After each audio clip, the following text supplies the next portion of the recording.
So hello everyone. Different setup and a different type of video, and actually it's my first type of video in regards to something PFL related. So it is currently January.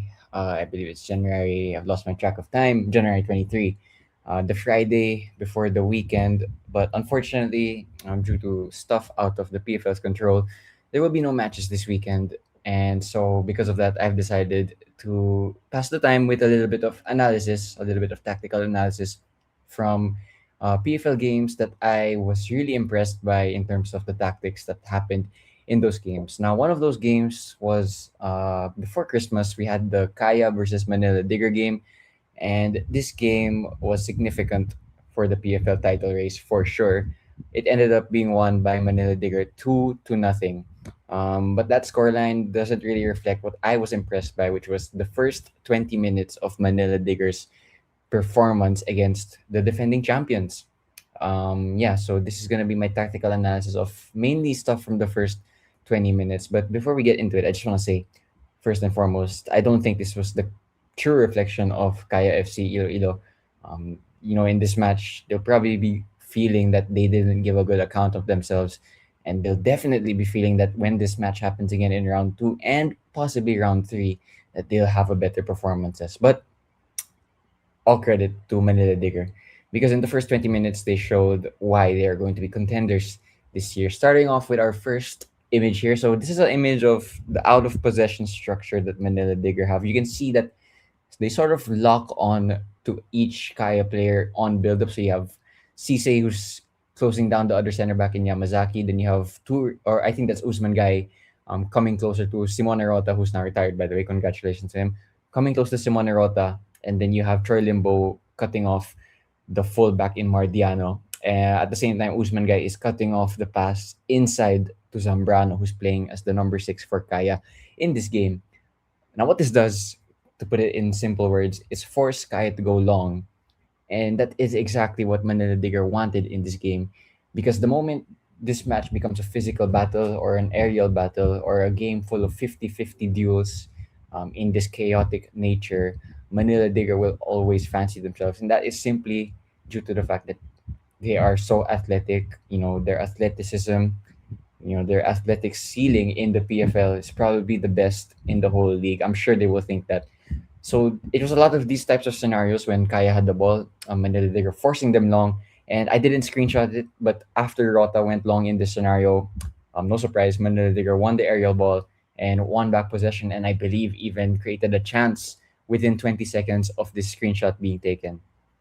Now, next up, we have what Manila Digger can do to any team in the PFL. So here's an image of Kaya trying to press high. They didn't start this game well, but they try to impose themselves on Manila Digger's build up in terms of pressing high.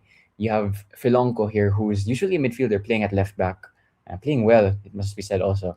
You can see he's accepting the fact that Kaya are going to press, and he's going to go long towards his strikers. In this match, Manila Digger looked like a 4-4-2 at times. They had two up top, Cisse and Guy were the two central and highest players for Manila Digger. Now, what Filonco does here is go long. Nothing wrong with that. You're feeling pressure.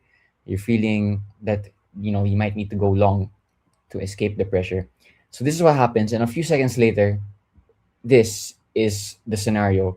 So you can see with my poorly drawn line, of a line from Cisse to Gabo. What actually happened is when Folongo went long, Cisse fought with Rota for the aerial ball, and Cisse won the aerial duel against Simone Rota.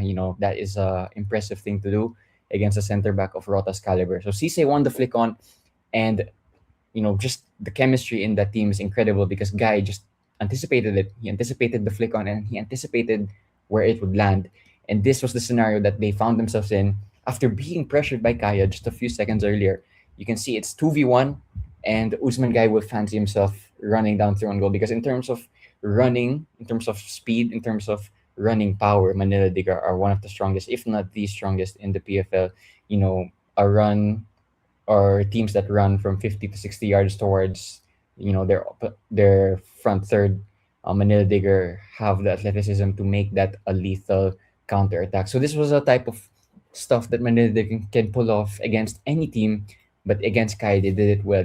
Under pressure, no problem. Will go long, and they'll win the aerial duel to relieve the pressure, and not only that, to start a dangerous chance. So good chance was created from this, but they didn't take advantage of it. Again, similar to our first screenshot, they lock on their opponents when they're building up, and they force them to go long. Look at Cortez; he has no option to go long to Diano on the bottom right of your screen, who's actually pointing for it. So he's actually asking for the aerial ball, because if Cortez goes to Rota here, Cisse, I believe this is, will lock on. Yamazaki is closed off. Zambrano at the number 6 is closely marked also by someone from the midfield. So Cortez will go long to Diano. And a few seconds later, this is what it looks like. So you can see the proximity of the Manila Digger players. They're just anticipating this aerial ball, and they're much closer. Their triangle is much closer to Diano when compared to his other teammates. So you see Esso and Zambrano are, well, for one, Esso is surrounded, and Zambrano is so far even away that some won't even call this a triangle. So any aerial ball and any touch and any flick on from Diano, it's more likely to land on a Manila Digger player simply because they are closer to him. And actually, a few seconds later, after this header from Diano, you can see it actually nearly bounces to Mike Ott. But due to the aggression in this Manila Digger team, you can see the center back has gone all the way. And just to embody the amount of aggression they play with, you can see he's gone with a really, really aggressive high foot. It's not a foul because he's not too close to Ott, but you can see the aggression that's in this team. That's the center back going all the way up to make sure that that flick on and that 50-50 goes their way. So that's the type of stuff Manila Digger do. It's really simple in the end of the day. You win your 50-50 duels, you win your rebounds, if you would say in basketball terms, and you get control of the match. It's really that simple.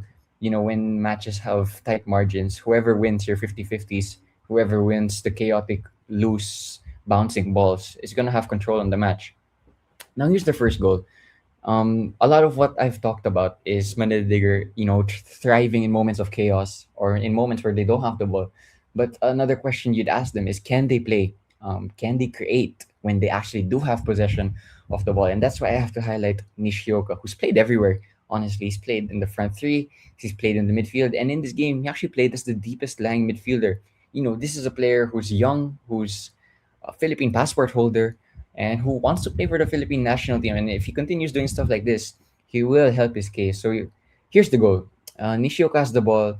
Kaya just stepped off a little bit, dropped a little bit of intensity, and it gave Manila Digger the chance to circulate possession.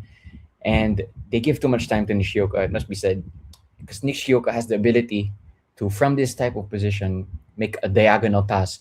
You can even see that Toure has his hand in the air because he's asking for that pass. So he knows that Nishioka is going to be able to play him that pass.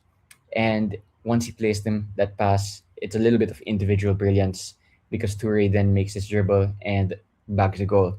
And there's nothing wrong with relying on a little bit of individual brilliance, in matches where the margins are so tight. You might as well use your individual brilliance while you can.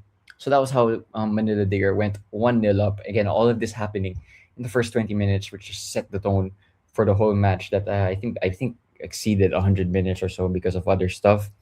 Again, not afraid to go direct. Look at their goalkeeper. He's taken about a dozen steps back from the goal kick. They're 1-0 up at this point, and they're going to keep the game simple. They're going to go long from goal kicks. And guess what? Just a few seconds after, this is the position that Manila Digger find themselves in. If you ask how, the answer is so simple. They win the flick on, and they win the loose ball, and they win the 50-50. That's how simple football can be sometimes. If you go long, or if you make the match chaotic, just win your duels, win your aerial duels, win your 50-50s, win the loose possessions high up the pitch. They simplified this game, but it worked out because look, I'll go back to the image. It's from this to this within 15 seconds. you know that's because I believe from this specific scenario, Manila Digger won one or two headers, and look, they created this possession in the final third. I didn't screenshot it also, but just even a few seconds after this, they actually had a goal scoring opportunity. So that's how effective Manila Digger are against the defending champions. And they're the only team in the PFL still to be beaten. So they're unbeaten. They beat one Taguig also in similar fashion, similar playing style against Kaya. In fact, their goal was pretty similar. It was a 50-50 duel that they won and they scored from it. So, that's the type of team Manila Digger are. Some will say it's not pretty, but honestly, in my opinion, they know how to win football matches, and that's why they are the only team left in an AFC competition, and they're in the knockouts in that competition. Then they have a real chance in that competition. This is a team that could have easily been in the ACL too, but they lost by fine margins to Persib Bandung earlier on in the season. And honestly, this is a team that many will say are champions elect in the PFL, and it's clear to see why, because they simplify their games, they play to their strengths, which is their athleticism, their strength, their pace, and their overall ability to thrive in chaos. Now, obviously, whether or not this match is season defining, only time will tell. But certainly, it is the performance of a team that can certainly compete for the PFL Championship. So that is it for my first analysis of the weekend. I don't know how many I'll do, but that was how I really liked Manila Digger's performance against Kaya. Again, not a true reflection of Kaya's quality, but yeah, they'll improve in the next round. But credit to Manila Digger for ending the first round in a really good position. They were supposed to play tomorrow, but that match was postponed. Nevertheless, they will be certainly a team to watch out for in the rest of the PFL seasons. Thank you for listening to my short and impromptu analysis. And yeah, Diego Cordero, so glad you can join me for this recording. And yeah, see you guys when the PFL returns.